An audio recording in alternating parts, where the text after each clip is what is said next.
ഇന്ന് നാരദരുടെ അഹങ്കാരം മാറ്റിയ ഒരു കഥ പറയാട്ടോ. നാരദർക്ക് താൻ വലിയ ഭക്തനാണ്, താൻ നന്നായി പാടും എന്നൊക്കെയുള്ള ഒരു അഹങ്കാരം ഉണ്ടായിരുന്നു. അപ്പോൾ തൻ്റെ ഭക്തരുടെ മനസ്സിൽ കുഞ്ഞൊരു അഹങ്കാരം ഉണ്ടെങ്കിൽ കൂടെ അത് ഭഗവാൻ അപ്പോൾ തന്നെ ഇല്ലാതാക്കും. നിർബന്ധമാണ് നമ്മുടെ ഗുരുവായൂരപ്പന്. അങ്ങനെ ഒരു ദിവസം നാരദർ ഇങ്ങനെ ലോകമൊക്കെ ചുറ്റി സഞ്ചരിക്കുമല്ലോ, ഭഗവാൻ ശ്രീകൃഷ്ണൻ്റെ അടുത്തേക്ക് എത്തിയിട്ടോ. അപ്പോൾ ഭഗവാൻ പറഞ്ഞു, അല്ല നാരദരെ, നമുക്കൊന്ന് പുറത്തേക്ക് ഇറങ്ങി വന്നാലോ എന്ന് ചോദിച്ചു. ഒന്ന് കൈലാസം വരെ പോയാലോ.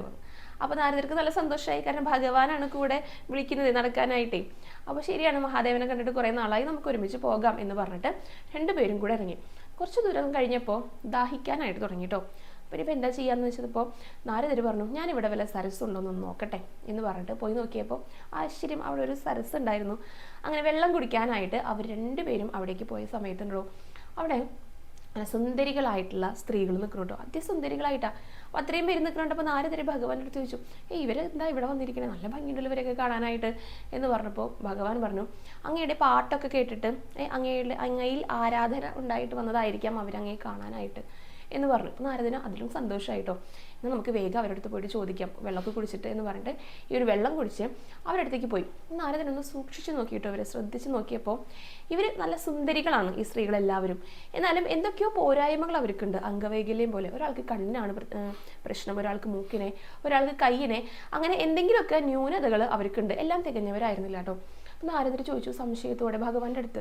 അപ്പോൾ ഭഗവാൻ പറഞ്ഞു, ഞാനും ഇങ്ങനെയുള്ളവരെ കണ്ടിട്ടില്ല, നമുക്ക് അവരുടെ അടുത്ത് തന്നെ ചോദിച്ചു നോക്കാമെന്ന് പറഞ്ഞു.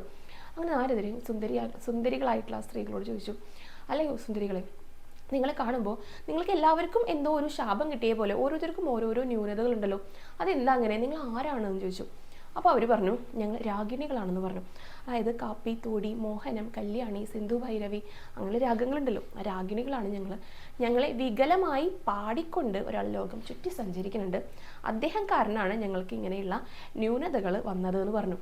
അത് കേട്ടപ്പോൾ നാരദർക്ക് മനസ്സിലായി, തന്നെയാണോ ഉദ്ദേശിച്ചതെന്ന് കേട്ടോ. നാരദർക്ക് സങ്കടം വന്നു, കാരണം താനിങ്ങനെ തെറ്റായിട്ടാണോ പാടിയത്, അതുകൊണ്ടാണോ ഇവർക്ക് ഇങ്ങനെ അംഗവൈകല്യങ്ങൾ ഉണ്ടായതെന്ന് ഭഗവാന്റെ അടുത്ത് ചോദിച്ചു. ഒരു പരിഹാരം വേണമല്ലോ. ഭഗവാൻ പറഞ്ഞു, നമ്മളിപ്പോൾ മഹാദേവനെ കാണാനായിട്ടല്ലേ പോകുന്നേ, മഹാദേവനെ സ്തുതിച്ച് അങ്ങോട്ട് പാടിക്കോളൂ, എല്ലാം ശരിയാകും എന്ന് പറഞ്ഞു. അപ്പോൾ ഞാൻ പാടിക്കഴിഞ്ഞാൽ തെറ്റിപ്പോകുമോ? തെറ്റൊന്നുമില്ല, നന്നായി പാടിക്കോളൂ എന്ന് പറഞ്ഞു. അങ്ങനെ നാരദരെ മഹാദേവനെ സ്തുതിച്ചുകൊണ്ട് പാടാനായിട്ട് തുടങ്ങി. അങ്ങനെ എത്ര പാടിയിട്ടും ഇദ്ദേഹം ശരിക്കല്ലാണ്ട് മഹാദേവൻ പ്രത്യക്ഷപ്പെടണമെന്നില്ല കേട്ടോ. ഇദ്ദേഹത്തിൻ്റെ മനസ്സിലുള്ള അഹങ്കാരത്തിൻ്റെ അവസാനത്തെ കണികയുണ്ടല്ലോ, അത് പോയ സമയത്ത് മഹാദേവൻ പ്രത്യക്ഷപ്പെട്ട് അനുഗ്രഹിച്ചു. എന്നിട്ട് രുദ്രവീണയൊക്കെ നൽകിയിട്ടാണ് അനുഗ്രഹിച്ചത് കേട്ടോ. മഹാദേവൻ്റെ ശിഷ്യനാക്കണമെന്നും അതുപോലെ സംഗീതം അഭ്യസിക്കണമെന്നും പറഞ്ഞ് അനുഗ്രഹിച്ചു.